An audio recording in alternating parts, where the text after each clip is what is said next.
Bonjour à tous. Aujourd'hui, nous allons travailler sur l'addition en colonne. C'est parti.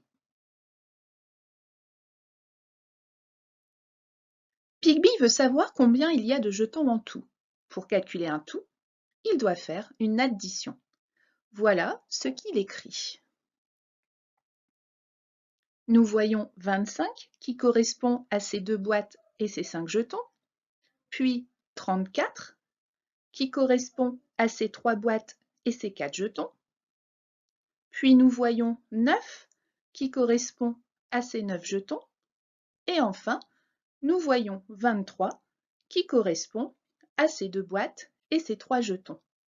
Pigby a donc une nouvelle façon de calculer. Elle se nomme l'addition en colonne. Regardons-la de plus près.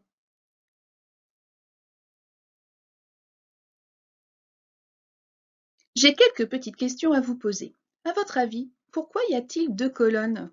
Une à droite et une à gauche. Regardez la couleur des flèches, c'est un indice. Vous avez trouvé? Eh oui, la colonne de droite est celle des unités. La colonne de gauche, eh bien, est celle des dizaines. Autre question, pourquoi Pigby a écrit le chiffre 9 dans la colonne de droite? Pourquoi ne l'a-t-il pas écrit dans celle de gauche? Faisons un petit tableau des dizaines et des unités. Si nous y écrivons le 9, il sera dans la colonne des unités et non pas dans celle des dizaines. C'est pour cela qu'il doit être également dans la colonne des unités. Dans une addition en colonne, il est donc important, pour ne pas faire d'erreur, de mettre toutes les unités ensemble et toutes les dizaines ensemble. Dernière remarque, dans une addition en colonne, il doit toujours y avoir le signe de l'addition, le signe plus, et il faut tracer la barre de résultat. Comme son nom l'indique, elle sépare les nombres à ajouter du résultat. Maintenant que nous avons vu comment poser une addition en colonne, unité avec unité, dizaine avec dizaine, signe de l'addition et barre de résultat, calculons le résultat.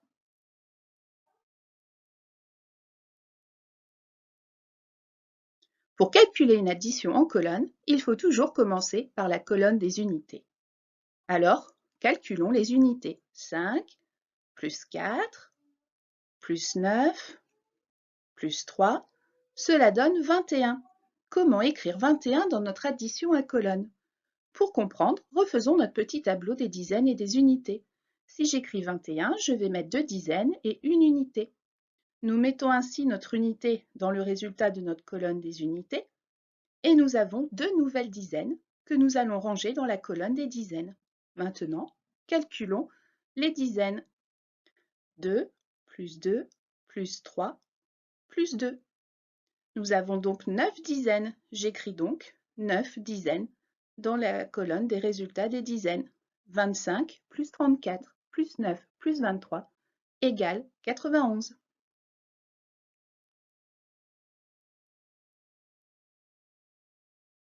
Je vous propose de poser et de calculer l'addition suivante. 12 plus 6 plus 31.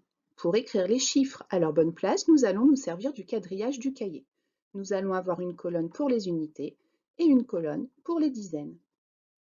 Alors, 12, une dizaine, 2 unités, plus 6, 6 unités, plus 31, 3 dizaines et une unité. Je trace ma barre des résultats et je calcule. Je commence par les unités. 2 plus 6, ça fait 8, plus 1, ça fait 9. J'indique donc 9 dans ma colonne des unités. Je passe au calcul des dizaines. Une dizaine plus 3 dizaines, cela donne 4 dizaines. J'ai donc le résultat de mon addition en colonne. 12 plus 6 plus 31 égale 49. Maintenant, c'est à toi de t'entraîner. Je te souhaite bon courage et à bientôt.